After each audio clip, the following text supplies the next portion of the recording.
let's talk about the $6 billion that Qatar has allegedly bribed the Iranians with to stop attacking them.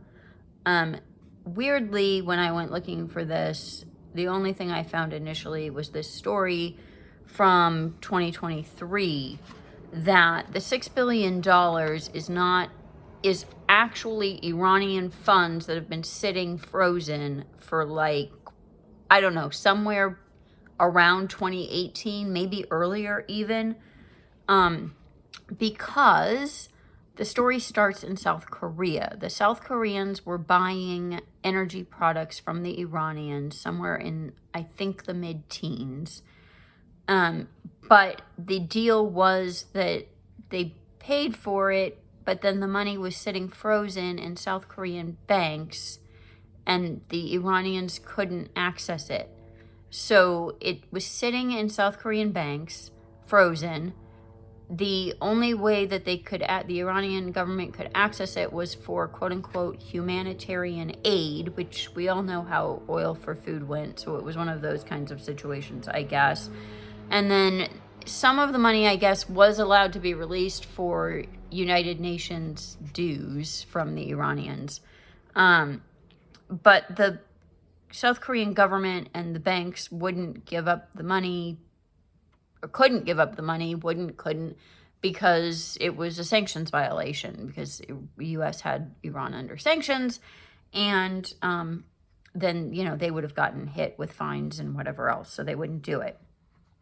So then during Trump's first term, there was some kind of a thing where they were trying to figure out, the Trump administration and the South Koreans were trying to figure out how they could work this out. Again, the idea was that the money would go for humanitarian stuff, but how do you control that once the money's out of your hands? And by humanitarian, they specifically mean food and medicine for Iranian citizens.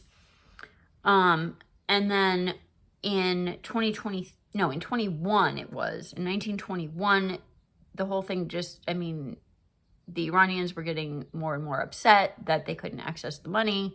The money was still denominated in Korean currency, and so it was losing, it was being devalued. So originally it was something like $7 billion US dollars, and it ended up becoming $6 billion US dollars because of South Korean currency devaluation.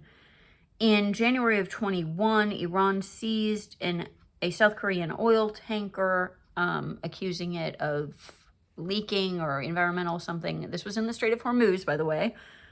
They finally released it in April of that year. And then about 6 months later, the Iranian government placed sanctions on South Korean tech brands like LG and Samsung, for products like refrigerators, etc. And they threatened legal action against South Korea over the frozen funds. Then in 2023, in the autumn of 23, I believe, the funds were transferred to Qatar as part of a deal that the Biden administration made with the Iranian government. So there was a prisoner exchange swap. The Iranians released 5 or 6 American citizens, and the Americans released, I think, the same amount of Iranian citizens as part of the swap. And then part of that deal included moving the funds from South Korea, out of South Korean banks, to Qatari banks. But the rules were basically the same, and Anthony Blinken claimed that they had full control over the funds and that the Iranians still couldn't actually access them. So now they were just sitting frozen in Qatari accounts. And that brings us to today, where this allegation has come that $6 billion has been transferred or is somehow being unfrozen. But again, what that means to me is that if it's true that that's the same money, it's with U.S. permission, because the way the rails work, it has to go through international rails. It's not like you're transferring a boat of money from Qatar to, like, it's not piles of cash that's being transferred. You're talking about, you know, sanctioned funds being released to the Iranians. So it's still kind of an open question, but in my mind, at least, this is U.S. This was allowed with this, like, this was given with U.S. permission, which opens up a lot of questions about what's really happening. So, love to hear your thoughts. Let me know.